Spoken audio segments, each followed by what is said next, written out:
The PlayStation 2 was released in the year of 2000 and was a significant improvement over the original PlayStation, featuring better graphics, processing power, and the ability to play DVDs. With games like Grand Theft Auto San Andreas, God of War, Shadow of the Colossus, and Metal Gear Solid 3, it became one of the best-selling video game consoles of all time, with over 155 million units sold worldwide. Hi, I'm AlphaDog1292, and here's my 3 reasons for why you need a PS2 in 2023.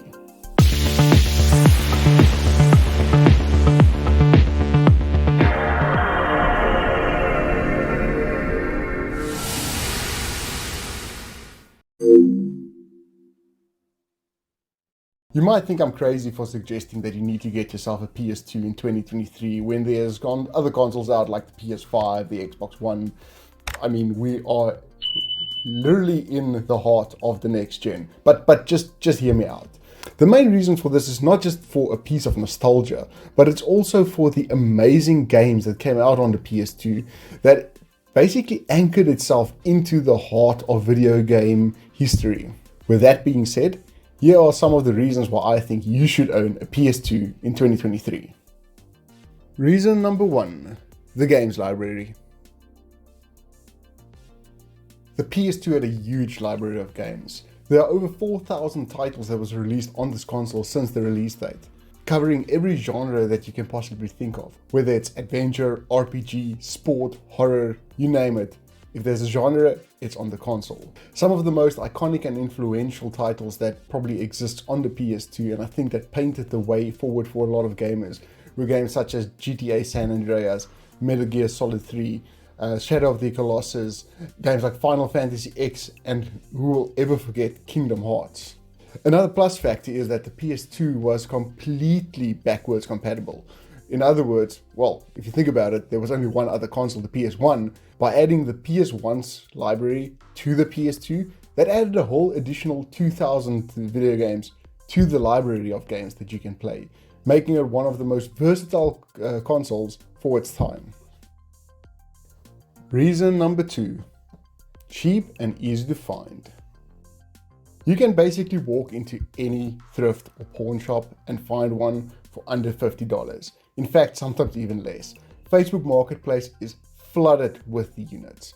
Bear in mind, you can also find the games fairly cheap, taking into consideration that you're not dealing with a collector that knows the actual price charting prices of the games, but you also get the guys that sell the games at reasonable prices just to keep the nostalgic value alive and to share the love of games. I go on a weekly basis to various thrift shops in my area, and usually I can find PS2 games for about 54 Rand, which is equal to about $3 odd.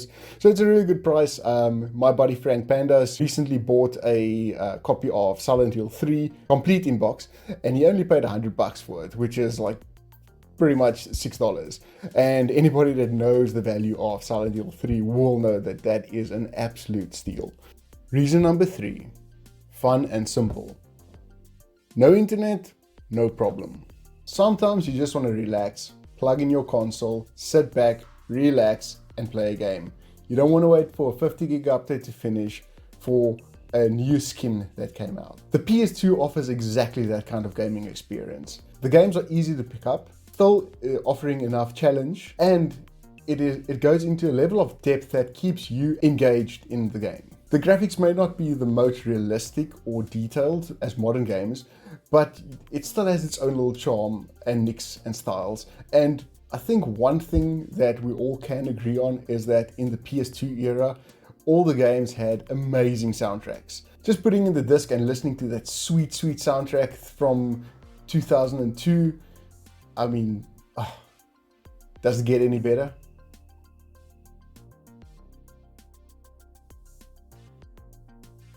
With all the systems like this, there's obviously some drawbacks, from issues with the laser that reads the disc, all the way to things like CMOS batteries or save batteries that die. I recently bought a system that was tested from a local company. They tested everything, but obviously forgot to test the save battery. So I'm basically saving in the year 2000. I think the first of March. That's the save date that all my games get. However, it's super easy. It's a CR2032 battery, about $50, and you can fix it yourself if you open it up. Other drawbacks, the games that you get might not be the best of quality anymore, seeing that they've been around for about 20 odd years. And also things like your OEM original controllers are all wired. There wasn't actually a wireless OEM version for it, so you'll be sitting up cabled. And then lastly, the AV on a 55-inch 4K TV, don't do it. Just don't do it. Obviously, I'm kidding, but if you've got an old box TV or CRT monitor, the colors are much more vivid, but I would suggest getting a AV to HDMI converter. So there you have it. Those are my 3 reasons why you should buy a PS2 in 2023. Of course, I'm not saying you should go out and not buy the newer games. That would just be silly. I mean, you have to experience Skyrim for the 20th time on the 15th console. But with that being said, each console has its own merits. So if you're looking for a way to play those classic games without breaking the bank or complicating your life, consider getting a PS2. It's a great option. Trust me, you won't regret it. Anyways, thanks for checking out this video. I really do appreciate it. If you're still here, please consider dropping a sub and a like, and comment down below on what your favorite PS2 game was. As always, I'm AlphaDog1292, and I'll see you on the next one.